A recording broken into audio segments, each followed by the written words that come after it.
The Buddha was the world's first psychologist. He was an experimenter, and what he was experimenting on was, we could say, the human mind, even more deeply, just what it is to be.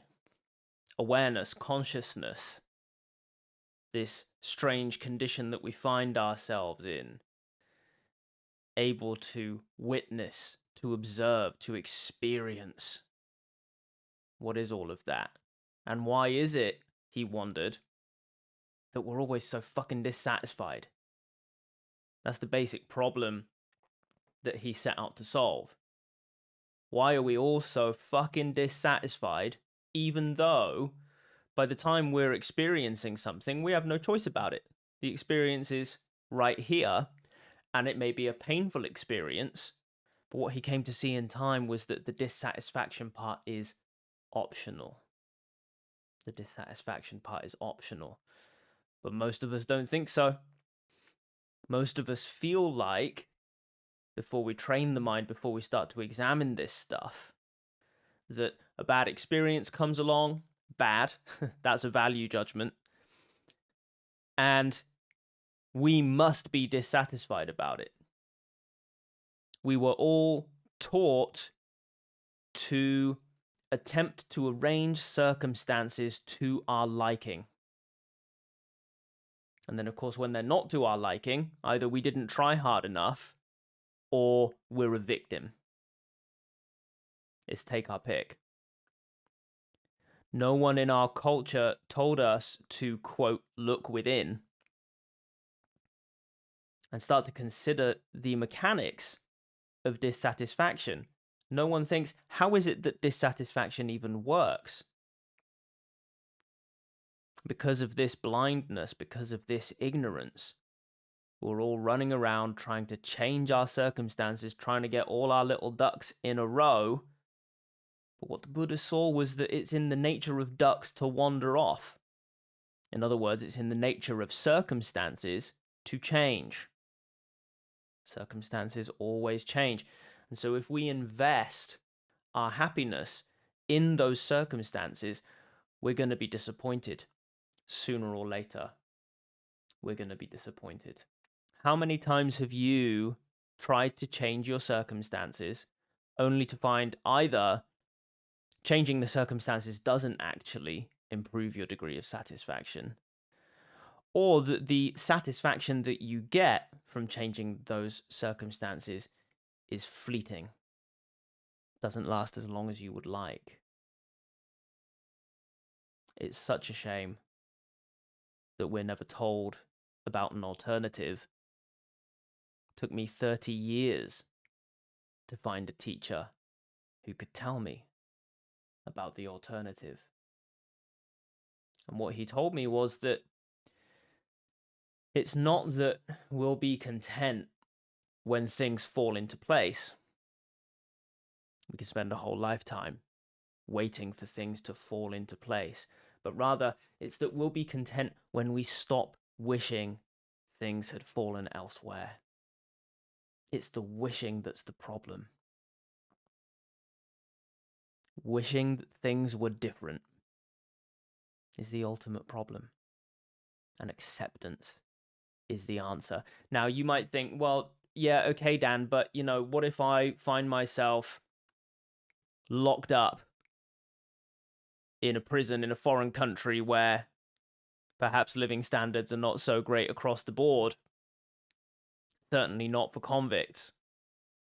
Well, consider yourself in the deepest, darkest dungeon, locked up, shackles around your ankles, no food for days, it's damp, you're getting ill.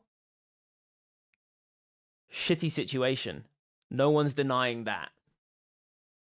For all of his wisdom about satisfaction and dissatisfaction and how dissatisfaction is caused in the mind, the Buddha would not deny that that would be a shitty situation. But what he would say is this: there you are in your shitty situation. Is it to your benefit or to your detriment that you wish it were different? This is not to say that you don't act when the moment comes around. We all know that it's better to not be locked up in a dark, cold, damp dungeon. But we don't have to be busy playing victim in order to escape, should the opportunity arise. Actually, we're going to save energy, we're going to save strength by not complaining about the situation, rather bringing our energy to, hey, what's okay about this, right? I'm alive. There's no immediate danger. Conditions are bad. Let's, for starters, not freak out. And let's then see if we can find a way to get out of this situation. It might be futile. Still, you are better off not wasting your energy spiraling into neurosis about the helplessness of your situation. This is the Buddha's basic teaching. In fact, the Buddha's on record as saying this is his only teaching. He said to a large assembly of monks one time, monks, both formerly, both before and now, I teach only dissatisfaction and the end of dissatisfaction. That's all he fucking taught. That's all he taught. People make these teachings complicated, but they're really not. They're so delightfully simple. We create dissatisfaction in the mind when we complain about things, when we wish things were different. We don't have to do that. It is optional. Certainly, none of us are locked up in that cold, dark, damp dungeon. Our situation is much, much easier. And so we really do not have to complain. It's easy to find things to complain about. We can all do it. But we don't have to. It's optional. So let's make this practical now, friends, with a little guided meditation. If you've never meditated before, that's fine. It's nothing special. It's not magical. It's not mystical. Think of it as a thought experiment. If you have meditated before and you're more comfortable with eyes closed, you can go ahead and close your eyes, get yourself comfortable. We're going to take 3 long, slow, deep breaths together.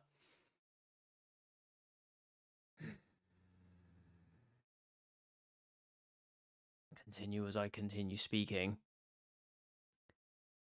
We hear the breath spoken about a lot in meditation.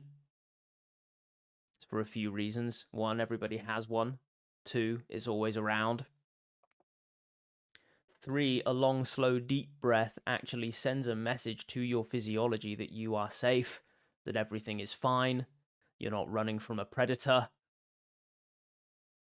You're all good right now. And 4, the breath is always happening right now. You'll have heard spiritual teachers in the past talking about presence. Eckhart Tolle with The Power of Now, Ram Dass before him with another famous book, less well known these days, but it was a huge, huge bestseller in its time, Be Here Now. What's all the fuss about now? Well, when you're in the now, so to speak, you're not worrying about the past or worrying about the future. You're not telling yourself stories about what's about to happen. You're not ruminating on events from the past. Given that the breath is always happening now, when you place your attention on it, you're ensuring that you're not causing yourselves those kind of problems in the mind that come from being in the past or being in the future. And so, let's consider here, in our newly established meditation, what's wrong right now? What's so bad about this moment? Maybe before you clicked on this video, you were worried about something. Maybe something that just happened. Maybe you're anxious about something that's about to happen. Well, good news. That shit's not happening right now.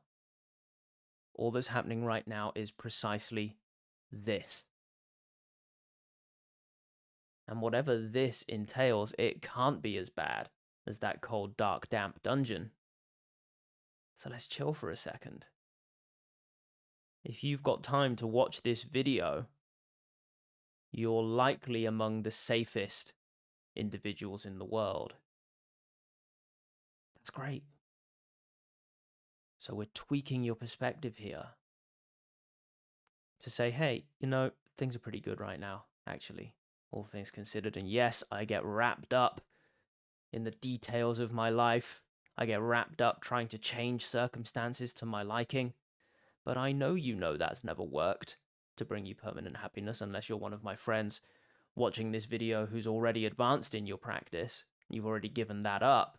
You've already had that realization that changing circumstances doesn't work. Then you're probably still engaged in some of that, trying to change your circumstances day to day. For all the times that you've tried that, has it ever brought you lasting happiness? It can't. It can't, because that's not how it works. How happiness really works is to simply cease that dissatisfaction that we were all trained into by acknowledging things are okay right now. I'm clothed, I'm fed, I'm sheltered, I'm safe, I have my health. Might not be perfect, but it's good enough. Hopefully you're not dying as you watch this video. And hey, even if you are, here's a great chance to practice acceptance. Because we're all going to die, aren't we? If you don't think about that often, you're missing out. Coming to terms with your mortality is incredibly powerful for ditching dissatisfaction. If we've not come to terms with our mortality, that's going to be hanging over us like a cloud.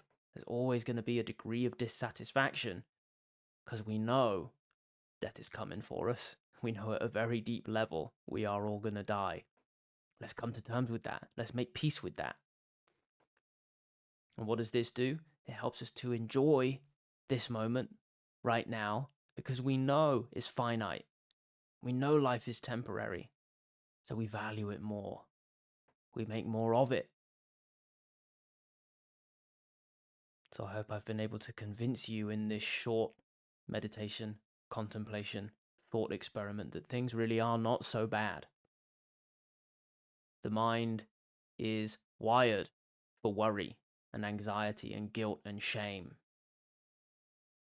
But we can rewire that mind, in a way of speaking. Even better is we can just relax out of all of that and see that we are not the mind. The appearances of the mind come and go like a slideshow, like a great trippy kaleidoscope. We're the observer. We just see that stuff come and go. The better you get at watching impartially and not buying in to the neuroses of the mind, the more relief you find. So I encourage you, if you need to return to this video, take a moment whenever you need. For me, I used to return to these kinds of meditations often, sometimes several times daily, to remind myself that dissatisfaction was not so solid as I thought. In so doing, I raised my baseline level of satisfaction to where I didn't need a lot of the things that I used to need. I didn't need constant instant gratification just to feel okay. I didn't need to be distracted from my existential condition just to feel okay.